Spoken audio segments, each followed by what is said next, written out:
Hello everyone, how are you all? I hope you all are fine. This is Aamir and welcome back to बहुत easy classes learn with concepts. तो आज हम जो पढ़ने वाले हैं वो है चैप्टर नंबर 3, इलेक्ट्रिक करंट या फिर विद्युत धारा। इस चैप्टर में से जितने भी क्वेश्चंस आने की पॉसिबिलिटी है हम वो क्वेश्चन इसके अंदर डिस्कस करते जाएंगे। तो चलिए शुरू करने जा रहे हैं इस चैप्टर का पहला टॉपिक, इलेक्ट्रिक करंट या फिर विद्युत धारा। तो पहला टॉपिक यही आता है कि विद्युत धारा या फिर इलेक्ट्रिक करंट किसे कहते हैं। पेन कॉपी निकाल ले, साथ के साथ लिखते जाएं जो हम बोलते जाएं, जिससे आपको याद करने में आसानी होगी और चैप्टर यहीं याद हो जाएगा वीडियो को देखते देखते। ठीक है, तो शुरू करते हैं इलेक्ट्रिक करंट या फिर विद्युत धारा। जैसा कि आप सब जानते हैं कि किसी भी चालक में आवेश प्रवाह की दर को विद्युत धारा कहते हैं, या फिर इंग्लिश में लिखेंगे तो क्या लिखेंगे?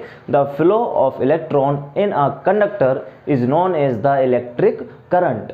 It is represented by I. किससे लिखते हैं विद्युत धारा को? आई से लिखते हैं। और क्या बताया मैंने? आवेश प्रवाह की दर को विद्युत धारा कहते हैं, या फिर flow of electron in a conductor is known as the electric current. तो इसका फॉर्मूला क्या होगा? I is equal to Q upon T. What is the Q?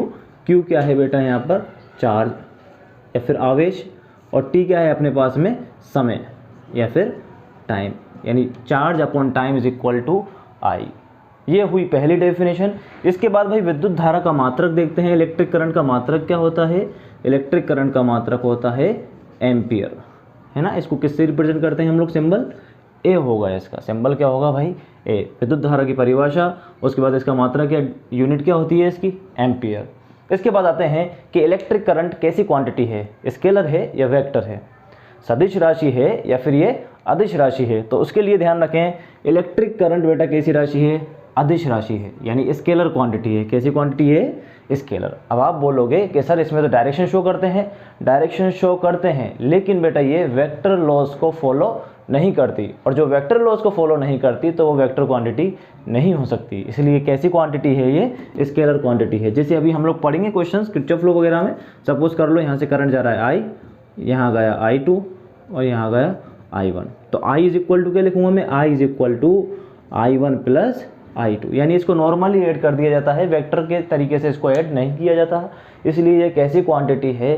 Scalar quantity है। ठीक है भाई।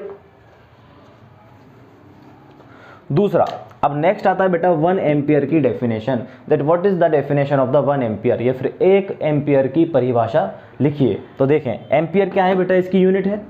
और दूसरी यूनिट अगर मैं फॉर्मूले से निकालना चाहूँ तो यूनिट क्या होगी बताओ? एक तो एम्पियर इसकी यूनिट हो गई, एम्पियर बराबर चार्ज। चार्ज की यूनिट क्या होती है बताओ? Coulomb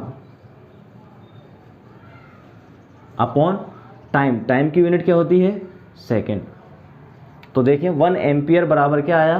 coulomb upon second. अगर इसकी वैल्यू 1 कर दूं मैं और इसकी वैल्यू 1 कर दूंगा तो डेफिनेशन कैसे देंगे 1 एम्पियर की?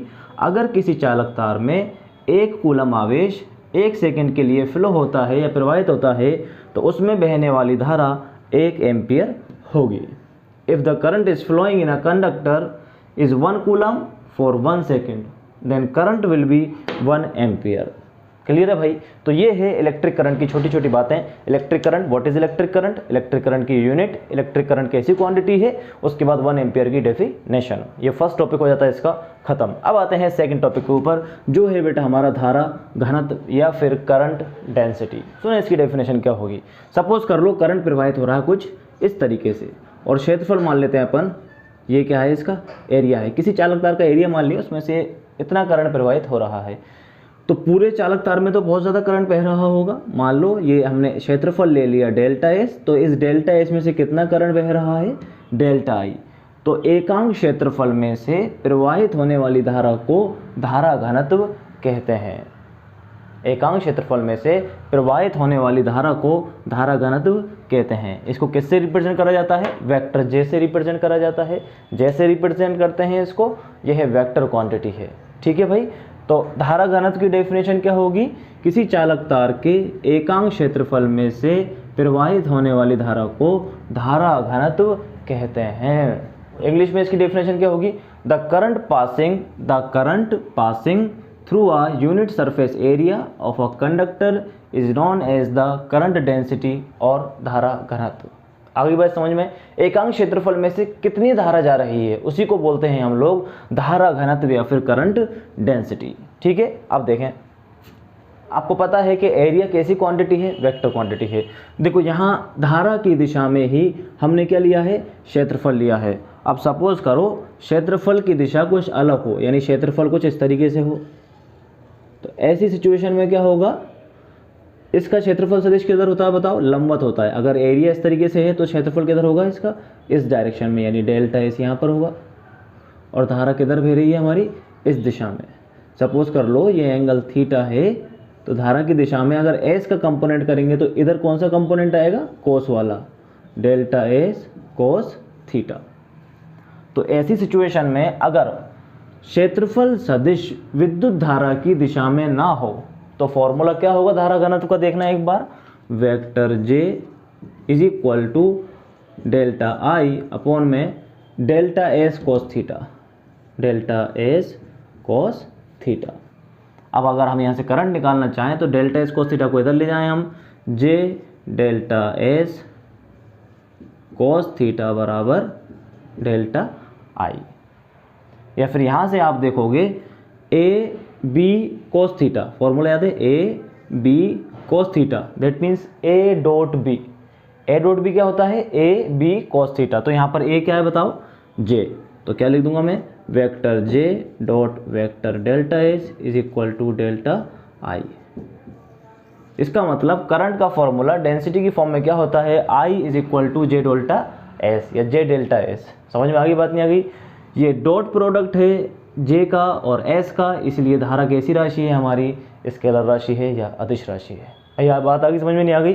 तो धारा घनत्व का फॉर्मूला समझ में आना चाहिए सबके। धारा घनत्व किसको बोलते हैं, धारा घनत्व क्या है, एकांक क्षेत्रफल से गुजरने वाली धारा को धारा घनत्व कहते हैं। अगर क्षेत्रफल धारा की दिशा में नहीं है तो ऐसी सिचुएशन में हमें कंपोनेंट्स करने पड़ेंगे, और कंपोनेंट्स करने पर क्या होता है कि डेल्टा एस इधर है अगर, तो डेल्टा एस कोस थीटा, तो डेल्टा एस की जगह मैं क्या लिख दूंगा, डेल्टा एस कोस थीटा। तो यहाँ से हम लोग विद्युत धारा का फॉर्मूला निकाल सकते हैं। अब देखते हैं करंट और करंट डेंसिटी में क्या डिफरेंस है ना। पहला क्वेश्चन, करंट और करंट डेंसिटी में क्या डिफरेंस है, the difference between current and current density. तो देखो इलेक्ट्रिक करंट का फॉर्मूला क्या होता है, बराबर क्यू अपॉन टी। धारा घनत्व का फॉर्मूला क्या होता है, delta I upon delta S. ये कैसी राशि है, आदेश, ये कैसी राशि है, सदिश। जो इंपॉर्टेंट बात है वो आपके आती है बेटा यहाँ पर, विद्युत धारा का मान या इलेक्ट्रिक करंट का मान, इलेक्ट्रिक करंट की जो वैल्यू है वो डिपेंड नहीं करती किस पर बेटा, एरिया पर, लेकिन धारा घनत्व का मान डिपेंड करता है एरिया पर। फॉर्मूला में देख सकते हो, ये धारा एरिया पर डिपेंड नहीं करती, ये आवेश पर डिपेंड करती है, चार्ज पर, और धारा घनत्व का मान क्षेत्रफल पर डिपेंड करेगा या एरिया पर डिपेंड करेगा। अब हमने एक चालक तार लिया, एक कंडक्टिंग वायर लिया जिसका एरिया अलग अलग है। देखो इसका एरिया अलग है, फिर एरिया कम होता जा रहा है, एरिया कम होता जा रहा है, लेकिन इस सिचुएशन में धारा का मान क्या होगा, समान होगा। दैट मीन्स I1 बराबर I2 बराबर I3, तीनों में विद्युत धारा समान प्रवाहित होगी, लेकिन धारा घनत्व या करंट डेंसिटी का मान तीनों के लिए अलग अलग होगा। क्यों? क्योंकि तीनों का क्षेत्रफल या एरिया क्या है, डिफरेंट है। भाई बात आ गई, समझ में नहीं आ गई? तो पहला टॉपिक पढ़ा हम लोगों ने विद्युत धारा, दूसरा पढ़ा धारा घनत्व, इलेक्ट्रिक करंट या फिर करंट डेंसिटी। इसको नोट कर लें फटाफट। अब आगे बढ़ते हैं, तो अब आगे बढ़ते हैं, नेक्स्ट टॉपिक स्टार्ट करते हैं। टॉपिक नंबर 3, चालकों में विद्युत धारा या फिर electric current in a conductor. एक बात आपको पता होनी चाहिए कि जो कंडक्टर्स में करंट फ्लो होता है वो किसकी वजह से फ्लो होता है, फ्री इलेक्ट्रॉन्स की वजह से या फिर मुक्त इलेक्ट्रॉनों की वजह से। इसका मतलब क्या हुआ कि जो आवेश वाहक या फिर चार्ज कैरियर्स कंडक्टर में कौन होते हैं, इलेक्ट्रॉन होते हैं। छोटा क्वेश्चन है कि आवेश वाहक या फिर चार्ज कैरियर्स कंडक्टर्स में कौन होते हैं, इलेक्ट्रॉन्स होते हैं, और सेमी कंडक्टर के अंदर इलेक्ट्रॉन्स या होल्स होते हैं। दैट मीन्स इसके अंदर क्या है बेटे, इलेक्ट्रॉन है। मान लो ये कोई कंडक्टर है, इसमें क्या है, इलेक्ट्रॉन है। पहली सिचुएशन लेते हैं, अगर इस चालक तार में हम लोग बैटरी नहीं लगाते, इसको बैटरी से कनेक्ट नहीं करते, तो इसके इलेक्ट्रॉन कैसी गति करते हैं, यादृच्छिक मोशन करते हैं या फिर रैंडमली मोशन करते रहते हैं। यानी एक इलेक्ट्रॉन इधर जा रहा है तो दूसरा इधर जा रहा होगा, एक इधर जा रहा है तो दूसरा इधर, यानी इनकी मर्जी जहाँ आती है ये उसी डायरेक्शन में गति करते हैं। लेकिन जैसे ही हम लोग इसमें क्या लगा देते हैं, विद्युत क्षेत्र या फिर बैटरी से इस चालक तार को कनेक्ट कर दिया जाता है, तो इस चालक तार में या कंडक्टर में करंट फ्लो होना स्टार्ट हो जाता है। कैसे, देखो ये बैटरी से कनेक्ट करा हमने, यहाँ प्लस है तो यहाँ कौन सा पॉजिटिव आएगा, यहाँ नेगेटिव है तो यहाँ क्या आएगा, नेगेटिव आएगा। अब देखें इलेक्ट्रॉन किधर भागते हैं बताओ, इलेक्ट्रॉन किधर गति करेंगे, पॉजिटिव की तरफ। पॉजिटिव यहाँ है तो इलेक्ट्रॉन कैसे मोशन करना स्टार्ट करेंगे, कुछ इस तरीके से। इलेक्ट्रॉन किधर गति करेंगे, इस तरीके से गति करेंगे। और जब इलेक्ट्रॉन इधर फ्लो होंगे तो इसमें क्या प्रवाहित होने लग जाएगी, धारा प्रवाहित होने लग जाएगी। यानी जैसे ही चालक तार को किसी बैटरी से कनेक्ट कर दिया जाता है तो उसमें विद्युत धारा प्रवाहित होने लग जाती है या फिर इलेक्ट्रिक करंट फ्लो होना स्टार्ट हो जाता है। ये प्लस है माइनस है। करंट की डायरेक्शन आपको पता है किधर से होती है, प्लस से माइनस। यानी ये करंट, यानी करंट की दिशा किधर होगी, ये करंट की डायरेक्शन होगी। आपको पता होना चाहिए विद्युत क्षेत्र की दिशा किधर होती है या इलेक्ट्रिक फील्ड की दिशा किधर होती है, प्लस से माइनस। यानी यही किसकी दिशा होगी, विद्युत क्षेत्र की या फिर इलेक्ट्रिक फील्ड की डायरेक्शन होगी। और इलेक्ट्रॉन किधर मूव करते हैं बताओ, करंट इस डायरेक्शन में फ्लो हो रहा है, करंट इस डायरेक्शन में फ्लो हो रहा है तो इलेक्ट्रॉन किधर मूव कर रहे हैं, अपोजिट डायरेक्शन में। यानी इलेक्ट्रॉन करंट के अपोजिट डायरेक्शन में मूव करते हैं। जिस डायरेक्शन में करंट फ्लो होता है उसके अपोजिट डायरेक्शन में या विपरीत दिशा में इलेक्ट्रॉन गति करते हैं। आगे भी बात समझ में नहीं आ गई तो ये है चालकों में विद्युत धारा, यानी किसी भी कंडक्टर में इलेक्ट्रिक करंट किस तरीके से फ्लो होता है। जब किसी भी चालक तार को या कंडक्टर को बैटरी से कनेक्ट कर देते हैं तो इलेक्ट्रॉन विद्युत धारा के विपरीत दिशा में प्रवाहित होना स्टार्ट हो जाते हैं। इलेक्ट्रॉन्स किधर फ्लो होते हैं, इलेक्ट्रिक करंट के अपोजिट डायरेक्शन में। क्लियर है भाई, ध्यान रखना। कंडक्टर्स के अंदर जो चार्ज कैरियर्स होते हैं वो कौन होते हैं, इलेक्ट्रॉन होते हैं। इसके बाद हम बढ़ते हैं नेक्स्ट टॉपिक पर और यहाँ से इंपॉर्टेंट पोर्शन होता है आपका स्टार्ट। तो ध्यान दीजिएगा भाई, टॉपिक इसका पढ़ने जा रहे हैं हम लोग ओम्स लॉ या फिर ओम का नियम। आसान टॉपिक है ना, कोई बड़ी बात नहीं है। ओम्स लॉ, ओम्स लॉ क्या कहता है बताओ, अगर किसी चालक तार की या फिर किसी कंडक्टर की फिजिकल कंडीशन क्या रहे, कांस्टेंट रहे। फिजिकल कंडीशंस क्या हैं, जैसे उसकी लेंथ है, उसकी नेचर है या फिर टाइप ऑफ मटेरियल, यानी तार अपन ने किसका लिया है, ठीक है ना। तो ऐसी सिचुएशन में ओम्स ने एक रिलेशन बताया किसके बीच में, विभवांतर या फिर पोटेंशियल डिफरेंस और विद्युत धारा के बीच में एक संबंध बताया जिसे ओम के नियम से जाना जाता है। तो इसकी डेफिनेशन में हम लोग कैसे लिखेंगे, according to the Ohm's law if there is no change in physical condition of a wire then potential difference is directly proportional to the current flowing in a conductor। यानी किसी चालक तार की भौतिक अवस्थाएं अगर अपरिवर्तित रहें तो उसमें उत्पन्न धारा का मान विभवांतर के समानुपाती होता है। और जब समानुपाती का चिन्ह, इसका मतलब विभवांतर जितना ज़्यादा होगा विद्युत धारा का मान उतना ही होगा। यानी जितने ज़्यादा वोल्ट की आप बैटरी लगाओगे तो करंट उतना ही ज़्यादा प्रवाहित होगा। समझ में आई बात नहीं आई। और जब डायरेक्टली प्रोपोर्शनल का साइन हटाते हैं तो एक कांस्टेंट लगाते हैं, उस कांस्टेंट को नाम दिया है इन्होंने क्या, प्रतिरोध या फिर रेजिस्टेंस। प्रतिरोध या फिर रेजिस्टेंस, ठीक है भाई। क्या कहते हैं इसको, प्रतिरोध या फिर रेजिस्टेंस। और प्रतिरोध के बारे में इन्होंने बताया तो ये ओम का नियम है बेटा, खत्म। ओम का नियम इतना सही है। ओम का नियम क्या कहता है, V is directly proportional to I, V बराबर RI। इसका मतलब ओम ने किसके बारे में बताया, मेनली प्रतिरोध के बारे में बताया। तो प्रतिरोध के बारे में पढ़ते हैं, यहाँ से आ जाओ, प्रतिरोध या फिर रेजिस्टेंस। अच्छा, क्या यहाँ से आप रेजिस्टेंस का फॉर्मूला निकाल सकते हो, क्या निकाल सकते हो आसानी से, कोई बड़ी बात नहीं है। कैसे, V बराबर क्या है, IR। अगर मुझे R निकालना है तो R बराबर क्या हो जाएगा, बोलो, V अपॉन I। हो जाएगा नहीं हो जाएगा भाई, R बराबर V अपॉन I। प्रतिरोध, प्रतिरोध या फिर रेजिस्टेंस बोलते किसको है, प्रतिरोध या रेजिस्टेंस पता है क्या करता है, जब किसी कंडक्टर में करंट फ्लो हो रहा है तो उसमें ना रुकावट लाता है, उसके अंदर क्या लाता है, रुकावट लाता है। क्लियर है। रेजिस्ट करता है, किसको रेजिस्ट करता है, फ्लो ऑफ इलेक्ट्रॉन को, इलेक्ट्रिक करंट को फ्लो होने से ये रोकने की कोशिश करता है। यानी ये रुकावट का काम करता है। किसका काम करता है, रुकावट। यानी किसी चालक तार में प्रवाहित धारा में उत्पन्न अवरोध को प्रतिरोध कहते हैं। या प्रतिरोध या रेजिस्टेंस किसको बोलते हैं, it oppose the flow of current in a conducting wire. तो R is equal to V upon I। अच्छा, इसके बारे में किसने बताया था, ओम ने बताया। तो प्रतिरोध का बेटा मात्रक क्या होगा, इसका मात्रक क्या होगा, प्रतिरोध का मात्रक होगा अपन के पास में ओम। और इसका सिंबल कैसा होता है, देखो सिंबल देख लेना भाई, सिंबल कैसा बनाते हैं इसका ओम का, इस तरीके से इसका क्या होगा, सिंबल होगा। अब वही वाली बात कि एक ओम की परिभाषा लिखिए। तो देखिए यहाँ से एक ओम की परिभाषा कैसे लिख सकते हो आप, 1 ओम की परिभाषा, प्रतिरोध का मात्रक 1 ओम, ये बराबर होगा किसके, V। V का मतलब क्या हो गया बेटा, वोल्ट। V का मतलब 1 वोल्ट बटे I का मतलब क्या हो गया, 1 एम्पियर। तो 1 ओम की परिभाषा क्या होगी, यदि किसी चालक तार में 1 वोल्ट विभवांतर उत्पन्न करने पर प्रवाहित धारा 1 एम्पियर है तो उसमें उत्पन्न प्रतिरोध 1 ओम होगा। If the potential difference across the wire is 1 volt and the electric current is 1 ampere, then the resistance of the conducting wire will be 1 ohm। आगे भी बात समझ में नहीं आ गई, ये है प्रतिरोध के बारे में। अब देखते हैं इसका ग्राफ। कौन सा ग्राफ देखेंगे, VI कर्व, विद्युत धारा तथा विभवांतर का कर्व देखेंगे हम लोग, जिसको VI कर्व बोलते हैं। तो वो क्या होगा, देखो I समानुपाती V, यानी डायरेक्टली प्रोपोर्शनल है। डायरेक्टली प्रोपोर्शनल का मतलब क्या होता है, वे वोल्टेज का मान बढ़ाने पर करंट का मान क्या होगा, बढ़ेगा। इसका मतलब इसका ग्राफ कैसा आएगा, एकदम स्ट्रेट लाइन आएगा। कैसा आएगा भाई, एकदम स्ट्रेट लाइन या सीधी लाइन। तो V और I का ग्राफ खींचने पर कैसी लाइन आ रही है हमारे पास, सीधी लाइन। और ये लाइन किसको रिप्रेजेंट करती है बेटा, प्रतिरोध को। किसको रिप्रेजेंट करेगी, ये प्रतिरोध को या फिर रेजिस्टेंस को। एक क्वेश्चन ये पूछा गया था पहले कि ओमीय प्रतिरोध किसे कहते हैं। ओमीय प्रतिरोध किसे कहेंगे, जो ओम के नियम का पालन करते हैं उसे ओमीय प्रतिरोध कहते हैं या फिर ओमीय चालक कहते हैं।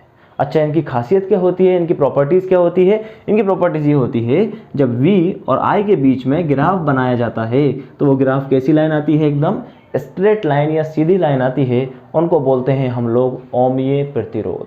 ठीक है भाई, आगे बात समझ में नहीं आ गई।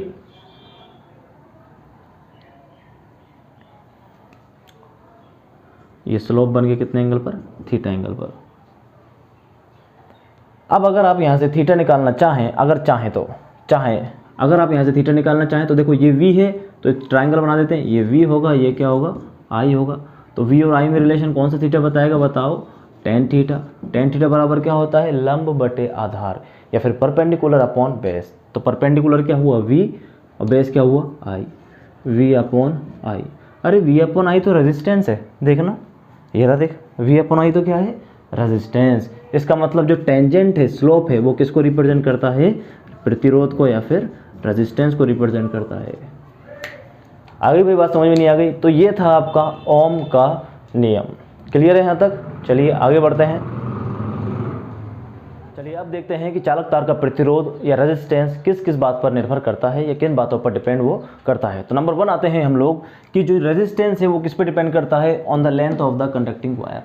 यानी लेंथ पे कैसे डिपेंड करता है भाई, resistance R is directly proportional to L।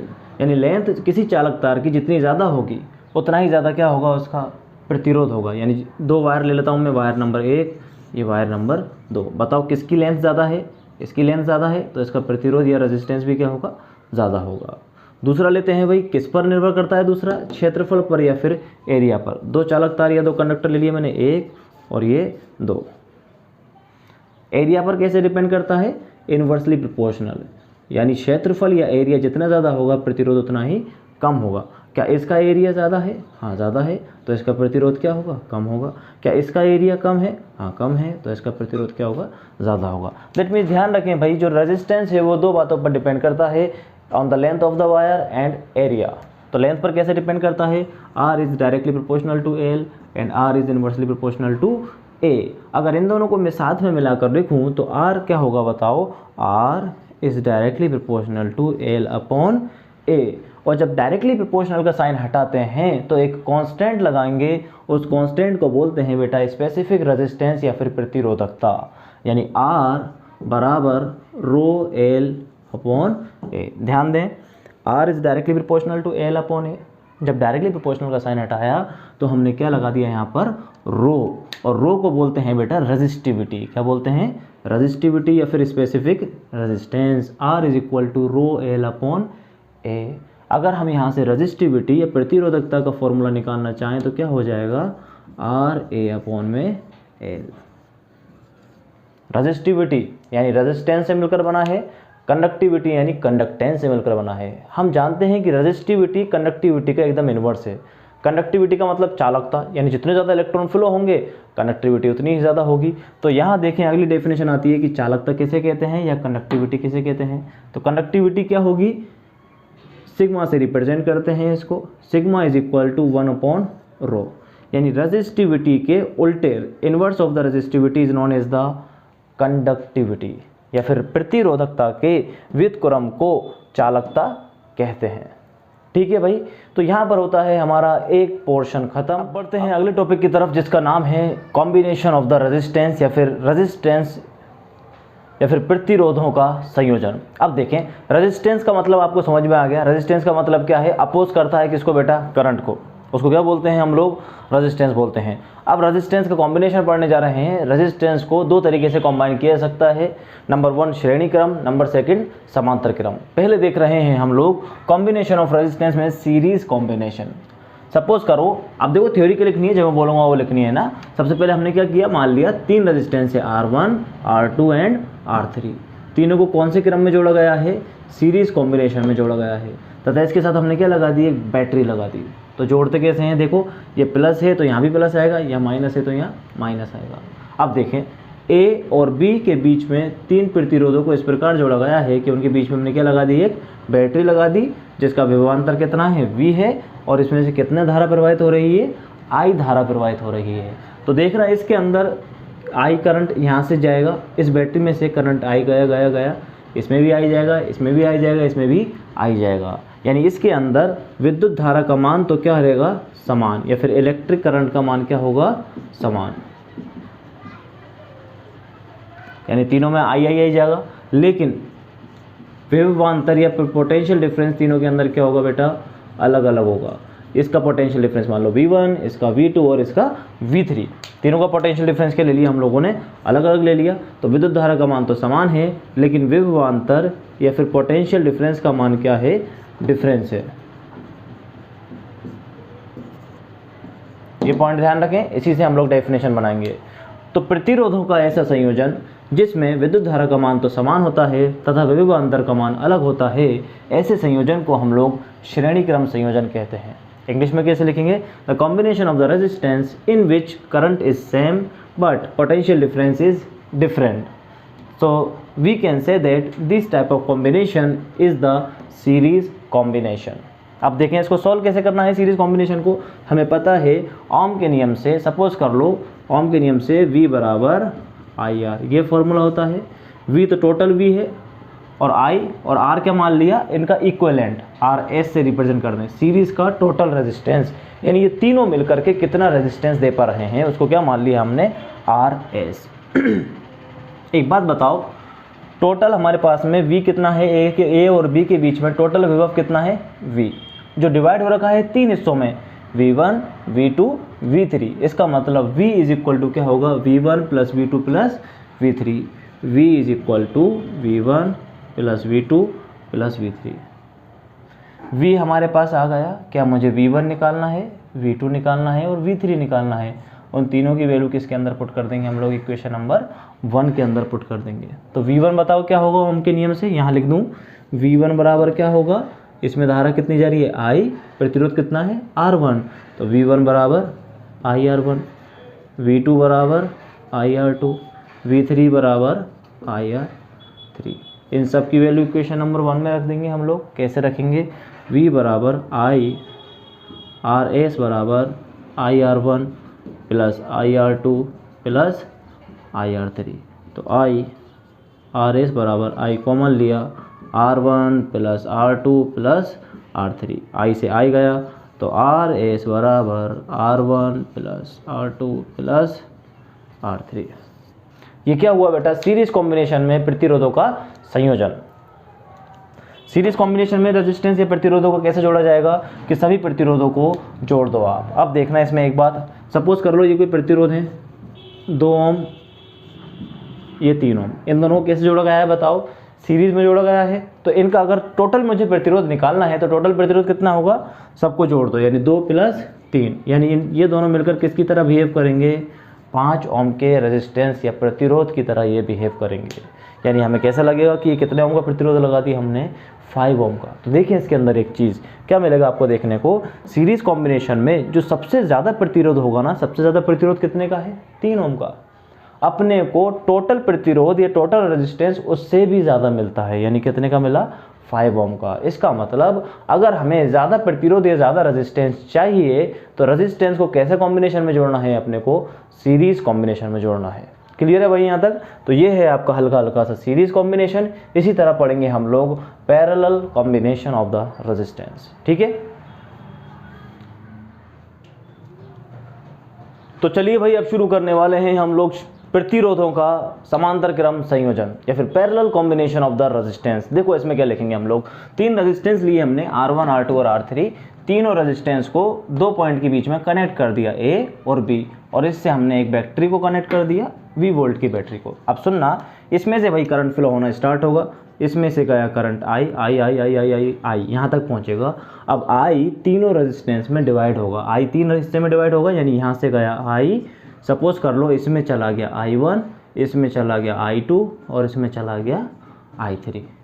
तो I1 I2 I3 I1 I2 I3 यहाँ पर आकर तीनों मिल जाएंगे। मिलने के बाद क्या मिल जाएगा अपने पास, I is equal to I1 plus I2 plus I3। ध्यान दें भाई, पूरा करंट कितना गया, I 3 हिस्सों में डिवाइड हुआ, वापस आकर अपने को तीनों मिल गए। देखो I1 I2 I3, इसका मतलब जो करंट है इसके अंदर current I is equal to क्या बनेगी equation, I1 plus I2 plus I3। ठीक है भाई, सुने अब इसकी डेफिनेशन कैसे लिखेंगे हम। अच्छा, इसमें करंट जो है, करंट तो क्या है भाई, अलग अलग है, यानी डिफरेंट है तीनों रेजिस्टेंस में, बट जो पोटेंशियल डिफरेंस है वो क्या है, सेम है। देखो 2 पॉइंट के बीच का पोटेंशियल डिफरेंस सेम होता है और तीनों के तीनों रेजिस्टेंस 2 पॉइंट के बीच में कनेक्टेड हैं।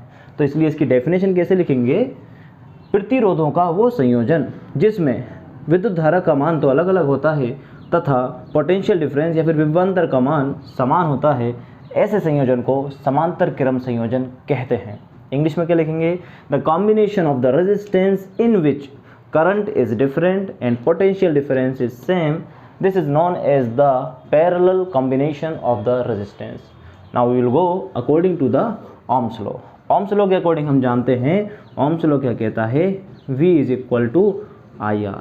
टोटल पोटेंशियल V मान लूँ, टोटल करंट I मान लूँ, टोटल रेजिस्टेंस मान लेते हैं अपन RP। पैरेलल के लिए क्या लिख लें हम लोग, P। अच्छा, I निकालना अपने को, तो I इज इक्वल टू क्या होगा बोलो, V अपॉन में RP। I is equal to V upon RP। चाहिए क्या हमें, I is equal to I1 plus I2 plus I3। क्या हम I निकाल चुके हैं, इसी तरह क्या निकालेंगे हम लोग, I1 निकालेंगे और I2 और I3। अगर तीनों की वैल्यू आ जाएगी तो इक्वेशन नंबर 1 में हम वैल्यूज़ को पुट करने के बाद टोटल करंट फाइंड कर सकते हैं। देख रहे हैं एक बार, I1 R1, तो I1 का क्या होगा, पोटेंशियल तो V है सबका, तो I1 इज इक्वल टू क्या होगा बताओ, V upon R1, V upon R2, V upon R3। I1 I2 I3 की वैल्यू इक्वेशन नंबर 1 में पुट करने पर, तो I की जगह क्या आएगा बोलो, V अपॉन RP बराबर V upon R1 plus V upon R2 plus V upon R3। Common क्या आ रहा है बताओ, ऊपर से V कॉमन आ गया ना, क्या बचा, 1 upon R1 plus 1 upon R2 plus 1 upon R3। V से V गया, क्या बच गया, plus 1 upon R2 plus 1 upon R3। ये क्या है बेटा हमारे पास में, parallel combination of the resistance. Resistance का पैरेलल कॉम्बिनेशन क्या होता है, R1 upon R is equal to 1 upon R1 plus 1 upon R2 plus 1 upon R3। अगर हमें कम प्रतिरोध चाहिए या फिर कम रेजिस्टेंस चाहिए तो प्रतिरोधों को या रेजिस्टेंस को कौन से कॉम्बिनेशन में ऐड करना पड़ेगा, पैरेलल में। और अगर हमें ज़्यादा रेजिस्टेंस चाहिए तो कौन से कॉम्बिनेशन में ऐड करना पड़ेगा, ऐसी सिचुएशन में हम लोग ऐड करेंगे सीरीज कॉम्बिनेशन में। तो यहाँ पर आपका ओम का नियम पूरा का पूरा हो जाता है ख़त्म, ओम्स लॉ फिनिश। अब यहाँ से स्टार्ट होता है आपका क्लास 12th के लिए इम्पोर्टेंट पोर्शन। सारे टॉपिक बहुत इंपॉर्टेंट हैं, जो बच्चे पूरा पढ़ सकते हैं, जिनको तो नहीं कि हमें तो पूरे नंबर लाने हैं, तो भाई इस वीडियो के साथ आप बने रहें, हमारे साथ साथ चलते रहें। अब इम्पोर्टेंट पोर्शन होना स्टार्ट हो गया है। तो आप तैयार रहें, अलर्ट हो जाएं। यहाँ से जितने भी टॉपिक हम पढ़ने वाले हैं सारे के सारे टॉपिक्स इंपॉर्टेंट है, ठीक है। अब मैं बताता चलूँगा कि कौन कौन से क्वेश्चंस आने की पॉसिबिलिटी है। तो सबसे पहले तो आप देख सकते हैं मैंने 3 बातें लिखी हैं बोर्ड के ऊपर, ड्रिफ्ट वेलोसिटी, विश्रांति काल या फिर रिलैक्सेशन टाइम, थर्ड वन है फ्री पाथ। इन तीनों में से कोई भी एक डेफिनेशन पूछ ली जाती है, ठीक है भाई। तो पहले डेफिनेशन सबसे पहले स्टार्ट करते हैं, that what is the drift velocity. हमने आपको बताया अगर कोई कंडक्टर है, ये क्या है बेटे, कोई कंडक्टर, बहुत बढ़िया। कंडक्टर में कौन है बोलो, इलेक्ट्रॉन। अगर मैंने इलेक्ट्रिक फील्ड नहीं लगाया, इलेक्ट्रिक फील्ड का मतलब है मैंने इसमें बैटरी कनेक्ट नहीं की, बैटरी कनेक्ट नहीं की तो ये रैंडमली मोशन कर रहे होंगे, जहां इनका मन पड़ रहा होगा वहां पर ये मूव कर रहे हैं। इसका मतलब अगर मैंने इलेक्ट्रिक फील्ड नहीं लगाया तो इसमें करंट कितना होगा, 0 होगा, है ना। यानी ये कैसे मोशन कर रहे हैं, जहां इनका मन पड़ रहा है। लेकिन जैसे ही हम लोग इसमें इलेक्ट्रिक फील्ड लगा देते हैं, जैसे ही इस वायर में क्या लगा दिया हमने, इलेक्ट्रिक फील्ड लगा दिया, ये लगा दी, देखो इलेक्ट्रिक फील्ड प्लस से माइनस, करंट की डायरेक्शन किधर होगी, इधर होगी, यहाँ प्लस आएगा, यहाँ माइनस, देखो plus plus plus plus, minus minus minus. तो ये इलेक्ट्रॉन किधर भागेंगे बोलो, प्लस की तरफ भागेंगे। इलेक्ट्रॉन किधर भागेंगे, प्लस की तरफ भागेंगे। कितने एक्सेलरेशन के साथ भागेंगे, ए एक्सेलरेशन के साथ में इलेक्ट्रॉन किधर भाग रहे हैं, opposite direction of the electric current. Current के अपोजिट डायरेक्शन में भागते हैं। क्यों भागते हैं, क्योंकि इलेक्ट्रिक फील्ड की वजह से इन चार्ज पर फोर्स लगता है, और वो फोर्स कितना होता है बताओ, F बराबर क्यू ई होता है या नहीं होता। क्यू कितना हो जाएगा बोलो, E, तो F बराबर E इंटू ई, और इलेक्ट्रॉन है तो क्या लगा दूंगा मैं, माइनस। इलेक्ट्रॉन पर इलेक्ट्रिक फील्ड की प्रेजेंस में कितना फोर्स लगता है, F बराबर माइनस ई इंटू ई। ये माइनस साइन क्या बताता है कि इलेक्ट्रिक फील्ड की अपोजिट डायरेक्शन में फोर्स लग रहा है, यानी इस डायरेक्शन में इस पर फोर्स लग रहा है, F बराबर माइनस के E इंटू ई। बात आई, समझ में नहीं आई। इसी को बोलते हैं ड्रिफ्ट वेलोसिटी। कौन सी वेलोसिटी बोलते हैं भाई, drift velocity. That means in the presence of electric field electron move with a velocity which is known as the drift velocity. It is represented by VD। किससे रिप्रेजेंट करेंगे इसको भाई, VD से। समझ में आया, बात नहीं आया, क्या है, जब किसी चालक तार में इलेक्ट्रिक फील्ड लगा दिया जाता है तो इलेक्ट्रॉन जिस गति से तो इलेक्ट्रॉनों की गति को अपवहन वेग कहते हैं। तो इलेक्ट्रॉन जिस वेग से गति करते हैं उस वेग को अपवहन वेग कहते हैं। आगे भी बात समझ में, चलो। अपवहन वेग क्या है, विद्युत क्षेत्र की उपस्थिति में इलेक्ट्रॉन जिस वेग से गति करते हैं उसे अपवहन वेग कहते हैं। In the presence of electric field the velocity of the electrons is known as the drift velocity. समझ में आगे भी बात नहीं आ गई, ये हुई हमारी ड्रिफ्ट वेलोसिटी। इसके बाद आता है बेटा रिलैक्सेशन टाइम। अच्छा, पता है हो क्या रहा है, इस किसी भी कंडक्टर में बहुत सारे इलेक्ट्रॉन होते हैं और इलेक्ट्रॉन इधर उधर भाग रहे हैं, तो उनकी आपस में क्या होती है बेटा, टक्करें होती हैं। वो एक दूसरे से क्या करते हैं, कोलाइड करते हैं। इस तरीके से कोलाइड करने, देखो ये इलेक्ट्रॉन है, यहाँ से ये सीधा गया सीधा गया सीधा गया सीधा गया, जैसे ही दूसरे इलेक्ट्रॉन से टकराया, टकराने के बाद ये इधर मुड़ गया, फिर यहाँ से टकराया, टकरा इधर मुड़ गया, टकराने के बाद इधर मुड़ गया, टकराने के बाद इधर मुड़ गया।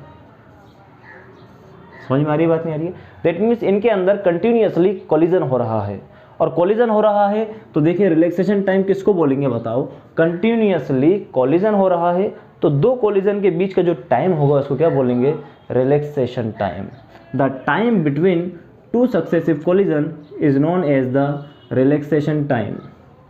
दो लगातार टक्करों के बीच में मिलने वाला समय विश्रांति काल कहलाता है। क्या कहलाता है, विश्रांति काल। किससे लिखेंगे इसको, टाउ से। समझ में आ गई, बात नहीं आ गई। नेक्स्ट डेफिनेशन आती है बेटा मुक्त पाथ या फिर फ्री पाथ किसे कहते हैं। तो फ्री पाथ किसको बोलेंगे, देखो दो जो टक्करें हो रही हैं उन टक्करों के बीच में इलेक्ट्रॉन आराम से फ्रीली चल रहा है, लेकिन टकराने के बाद ये फिर वापस मुड़ जाता है, फिर टकराने फिर मुड़ जाता है। तो दो लगातार टक्करों के बीच के पथ को कौन सा पथ बोलते हैं हम लोग, मुक्त पाथ बोलते हैं। The path between two successive collision is known as the free path. It is represented by lambda. तो ये पहले तो तीन डेफिनेशन आती हैं आपके, तीनों डेफिनेशन सबको याद होनी चाहिए। मैंने पहले डेफिनेशन बताई आपको ड्रिफ्ट वेलोसिटी की या फिर अपवाहन वेग की। दूसरी डेफिनेशन बताई हमने आपको विश्रांति काल या फिर रिलैक्सेशन टाइम, और तीसरी डेफिनेशन हमने आपको बताई फ्री पाथ या फिर मुक्त पाथ की। तीनों डेफिनेशन क्लियर हैं, 1 मार्क्स की डेफिनेशंस पूछी जा सकती हैं। क्लियर है भाई तीनों डेफिनेशंस। इलेक्ट्रॉन्स पर फोर्स कितना लगता है बताओ, F बराबर माइनस के E इंटू ई। तो अब यहाँ से आपका पहला अच्छा डेरिवेशन स्टार्ट कर रहे हैं। अपवाहन वेग का सूत्र यानी ड्रिफ्ट वेलोसिटी का सूत्र क्या होता है, ड्रिफ्ट वेलोसिटी का फॉर्मूला देखना एक बार कैसे निकालते हैं। आपको पता होगा न्यूटन्स लॉ ऑफ मोशन से v इज इक्वल टू क्या होता है, u प्लस ए टी की जगह टाउ लिख लें हम, विश्रांति काल। v क्या है, फाइनल वेलोसिटी, u क्या है, इनिशियल वेलोसिटी। यानी विद्युत क्षेत्र लगाने से पहले उनका वेग कितना था, इलेक्ट्रॉनों का u था। विद्युत क्षेत्र लगा देने के बाद इलेक्ट्रॉनों का वेग कितना हो गया, v हो गया। तो एक्सेलरेशन a और t क्या है उनका, विश्रांति काल। तो एक बात बताओ, जब विद्युत क्षेत्र नहीं लगाया गया तो सारे इलेक्ट्रॉन कैसी गति कर रहे होंगे, रैंडमली मोशन, यादृच्छिक गति। इसका मतलब उनका जो u है, u कितना हो जाएगा बोलो, 0। u यहाँ पर कितना हो जाएगा, 0। इनिशियल वेलोसिटी 0 होगी उनकी। अब v is equal to 0 plus a into tau. v drift velocity निकाल रहे हैं हम, ठीक है। अच्छा, यहाँ पर एक्सेलरेशन है, तो एक्सेलरेशन या त्वरण का फॉर्मूला क्या होता है, आपको याद होगा, F बराबर m इंटू ए होता है, या फिर a बराबर क्या हो जाएगा बोलो, F अपॉन m। और मैंने अभी आपको बताया कि इलेक्ट्रॉन पर लगने वाला फोर्स कितना होगा, बताओ। Acceleration is equal to minus के ई अपॉन में m। यहाँ पे लगा दें हम वेक्टर। भाई बात आई, समझ में नहीं आई। एक्सेलरेशन की वैल्यू यहाँ पर पुट कर देंगे, पुट करते ही ड्रिफ्ट वेलोसिटी का फॉर्मूला आपके सामने आ गया। ये डेरिवेशन हल्का सा डेरिवेशन है, कोई घबराने वाली बात नहीं है कि और यार डेरिवेशन आ गया।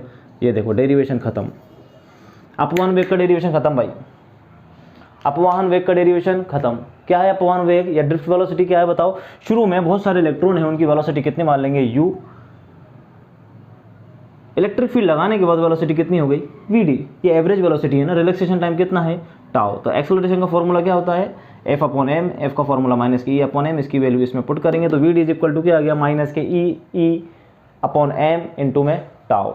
क्लियर है भाई, किसका फॉर्मूला आ गया हमारे पास में, ये ड्रिफ्ट वेलोसिटी का फॉर्मूला आ चुका है, यानी अपवाहन वेग। तो अपवाहन वेग किस किस पर डिपेंड करता है बोलो, इलेक्ट्रॉन पर, ये तो कांस्टेंट है, यानी इलेक्ट्रिक फील्ड पर डिपेंड करता है। किस पर करता है, इलेक्ट्रिक फील्ड जितना ज़्यादा होगा अपवाहन वेग की वैल्यू उतनी ही ज़्यादा हो जाएगी भाई। क्लियर है, वी बराबर ई एम अपॉन टाउ, ई टाउ अपॉन एम।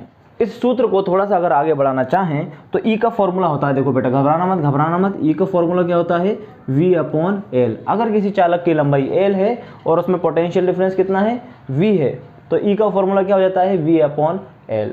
तो हम यहाँ से ई की वैल्यू पुट कर सकते हैं, vd बराबर ई इंटू में v upon M L into tau.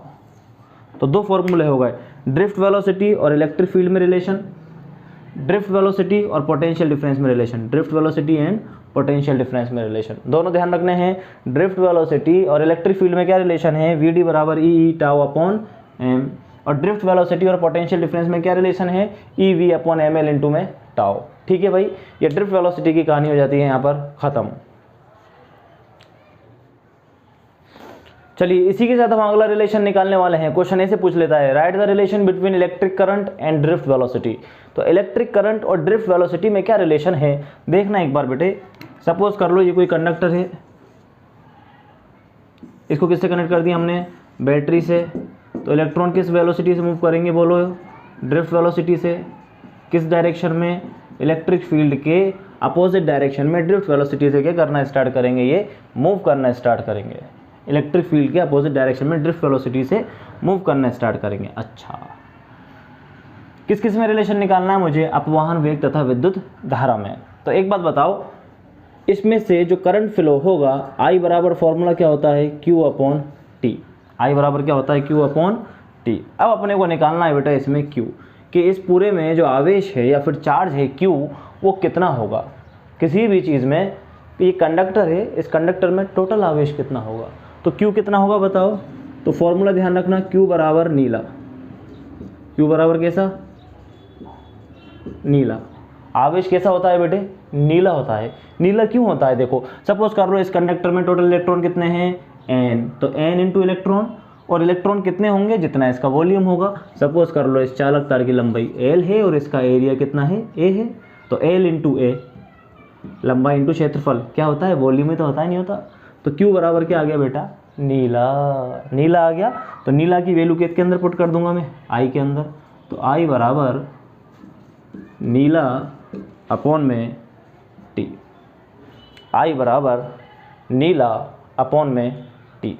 अब देखो भाई, चलो करंट तो हमें दिखने लगा लेकिन वेलोसिटी नहीं दिख रही। वेलोसिटी कहाँ से निकालें, कहाँ से निकालें? ये देखो टाइम हमें नहीं चाहिए। आपको याद हो टाइम, वेलोसिटी एंड डिस्टेंस में एक रिलेशन होता है, याद हो तो चाल बराबर दूरी बटे समय। चाल बराबर क्या होता है? दूरी बटे समय, या फिर वेलोसिटी बराबर डिस्टेंस अपॉन टाइम। ये होता है फॉर्मूला, नहीं होता? टी की जगह में वी डी लिख सकता हूँ, नहीं लिख सकता? तो टी को तो मैं इधर ले आता हूँ और एल अपॉन में क्या लिख देता हूँ बेटा? We D. इसकी वैल्यू इसके अंदर जैसे ही पुट करोगे तो रिलेशन आ गया, देखो हमारे पास में N E L A upon में एल अपॉन में वी डी। एल से तो एल गया, वी डी जाएगा ऊपर, वी डी ऊपर जाएगा, नहीं जाएगा भाई? V D E N A, ये क्या आ गई? वीना आ गई। कौन आ गई? वीना। नीला को जैसे ही करंट में पुट करेंगे तो क्या आ जाएगी? वीना आ जाएगी। और यही तो रिलेशन है भाई, देखिए ये तो करंट है और वीडी क्या है? Drift velocity. यानी नीला और पीला मिलके क्या कर दिया उन्होंने? गीला। अरे यही तो चाहिए था। देख, करंट और ड्रिफ्ट वेलोसिटी में रिलेशन, आई बराबर वीना, आई बराबर वीना। समझ में आ गई बात, नहीं आ गई? पहला रिलेशन बताया हमने electric field and drift velocity में, दूसरा relation drift velocity and potential difference, तीसरा relation drift velocity and current. खत्म रिलेशन, सारे रिलेशन फिनिश। जो टॉपिक में पढ़ा रहा हूँ ना, सारे इंपॉर्टेंट है। जो बच्चे पूरे नंबर लाना चाहते हैं वो पूरा पढ़ें, स्किप मत करें इसको भाई बिल्कुल भी। नोट्स बनाते रहें, साथ साथ चलते रहें। थोड़ी सी देर की बात हो रही है, इतनी देर हिम्मत रखिए, थोड़ी सी देर और सही है ना बस खाली। इसके बाद अपना बेटा इंपॉर्टेंट चीज़ें चालू होंगी सारी की सारी। देखो अब अगला टॉपिक है मोबिलिटी या गतिशीलता। पूछता है वो एग्जाम में, गतिशीलता को डिफाइन करो या फिर मोबिलिटी को डिफाइन करो। तो मोबिलिटी को कैसे डिफाइन करना है देखना एक बार भाई। वीडी का फॉर्मूला बता दो मेरे को, तो क्या आया था? E tau M upon into में ई, यही आया कि मोबिलिटी का फॉर्मूला। अच्छा, E constant, tau constant, M constant. E tau M constant है कि नहीं है? तो इन कांस्टेंट को हटा करके हम एक नया कांस्टेंट लिख देते हैं जिसको लिखते हैं म्यू, और इसी को बोला जाता है मोबिलिटी या फिर गतिशीलता। अब देखो म्यू को फॉर्मूला निकालो, म्यू बराबर वी डी अपॉन में ई। तो मोबिलिटी गतिशीलता की परिभाषा कैसे देंगे बोलो? ड्रिफ्ट वेलोसिटी तथा विद्युत क्षेत्र के अनुपात को मोबिलिटी या फिर गतिशीलता कहते हैं। The ratio of drift velocity and electric field is known as the mobility. Clear है भाई? मोबिलिटी छोड़ना मत भाई, कोई भी टॉपिक छोड़ना अपने को नहीं है। समझ में आ गई बात, नहीं आ गई? यहाँ तक क्लियर है? अभी तक जितने भी टॉपिक पढ़े होंगे सबको रिवाइज करते चलें भाई, फटाफट से नोट्स बनाते चलें अपने अपने। देखो भाई अगला टॉपिक है हमारा कार्बन के प्रतिरोध या फिर कार्बन रेजिस्टेंस। इसमें से एक नंबर क्वेश्चन फिक्स है, आने की उम्मीद है भाई। बहुत इंपॉर्टेंट टॉपिक है, ध्यान रखना। कार्बन रेजिस्टेंस बहुत इंपॉर्टेंट, कार्बन रेजिस्टेंस बहुत इंपॉर्टेंट टॉपिक है। पहला यही टॉपिक है जिसमें से क्वेश्चन आने की उम्मीद आपके बनती है। तो देखिए कार्बन रेजिस्टेंस के लिए आपको ये टेबल याद रखनी पड़ेगी। Black, brown, red, orange, B रोए वाला सिस्टम है इसमें, है ना? देखो B Roy of Great Britain has a very good wife. B Roy of Great Britain has a very good wife. याद रख लोगे? इसके बाद गिनती याद रखनी है आपको, नंबर जो कलर रिप्रेजेंट करेंगे 0 1 2 3 4 5 6 7 8 9, 0 से स्टार्ट होगा। थर्ड नंबर पर आएगा बेटा मल्टीप्लायर। मल्टीप्लायर कैसे याद रखोगे? 10 टू पावर, वो यहाँ 0 तो 0 1 1 1, इसी तरह ये भी पावर कहाँ तक आएंगी? 10 टू पावर 9 तक आएंगी। उसके बाद 3 कलर और याद रखने हैं आपको, gold, silver and no colour. Question समझे किस तरीके से आएगा। सपोज कर लो इस तरीके से कार्बन का रेजिस्टेंस होता है, इसमें वो आपको 4 कलर दे देगा। सपोज कर लो उसने दे दिया रेड, यहाँ दे दिया ऑरेंज, यहाँ दे दिया उसने येलो, यहाँ दे दिया उसने गोल्ड। उसने कहा इसके लिए कोड लिखो। क्या लिखना है इसके लिए? कोड लिखना है। तो कोड किस तरीके से लिखेंगे हम लोग देखना। पहले दूसरे नंबर के लिए, पहला और दूसरा, पहले दूसरे नंबर के लिए हम लोग कहाँ पर जाएंगे भाई? कलर में जाएंगे। कहाँ पर जाएंगे? कलर में। तो देखो पहला कितना है? रेड। रेड कितने नंबर पर आ रहा है? 2 नंबर पर, 2 लिख दो। दूसरा भी किस पे जाना है? कलर पर। कौन सा है? ऑरेंज। ऑरेंज कितने पर आ रहा है? 3 पर, तो 3 लिख दिया। थर्ड नंबर पर जो कलर होगा उसके लिए आएंगे हम लोग मल्टीप्लायर पर। तो मल्टीप्लायर का मतलब मल्टीप्लाई लगा दो। अब मल्टीप्लाई देखो, येलो कलर है तो येलो कलर कहाँ है भाई? ये रहा, 10 टू पावर 4। तीसरे कलर पर 10 की पावर लेनी है भाई, 10 टू पावर, तो इनटू में 10 टू पावर 4। चौथे कलर पर देखेंगे हम लोग टॉलरेंस या फिर सहनशीलता। चौथा कलर इन तीनों में से एक होगा, अदरवाइज नहीं होगा। तो चौथा कलर क्या आया बताना हमारे पास में, गोल्ड। गोल्ड का मतलब क्या लिख दूंगा मैं, ±5%। ऐसा लिखते ही आपको 1 नंबर मिल जाएगा। हाँ 1 नंबर के आएगा। आगे की बात समझिए भाई, किस तरीके से अपने को कलर कोडिंग लिखनी है। अच्छा इसका उल्टा भी तो दे सकता है वो आपको, उल्टा कैसे दे देगा, देखो क्वेश्चन उसने दे दिया कि भाई 52 इंटू 10⁻⁴ ±10%। इसके लिए कलर्स लिख के बताओ कि इस रेजिस्टेंस के कलर्स कौन कौन से होंगे। तो याद रखें 5 और 2 ये दोनों तो कहाँ देखूंगा मैं, कलर्स में देखूंगा। तो नंबर में आ जाओ भाई 5 और 2। 5 कौन सा कलर है, ग्रीन। 2 बीच में देखूंगा मैं, रेड। तो क्या लिख देंगे, ग्रीन रेड। 10⁻⁴ का मतलब येलो। तो क्या लिख देंगे, येलो ±10%। 10% के लिए कौन सा कलर है, सिल्वर। तो कौन सा लिख देंगे, सिल्वर। ये मिल गया आपका 1 मार्क्स। क्लियर है भाई। पहला क्वेश्चन जो 1 मार्क्स की बनने की पॉसिबिलिटी है इस चैप्टर में से वो यही है। कार्बन प्रतिरोध के अपने को नाम लिखने हैं, उसके लिए आपको ये टेबल याद करनी पड़ेगी। कौन सी टेबल है, B B Roy of Great Britain has a very good wife, white, very good white. Clear है भाई, यहाँ तक क्लियर है। चलिए अब आगे बढ़ते हैं।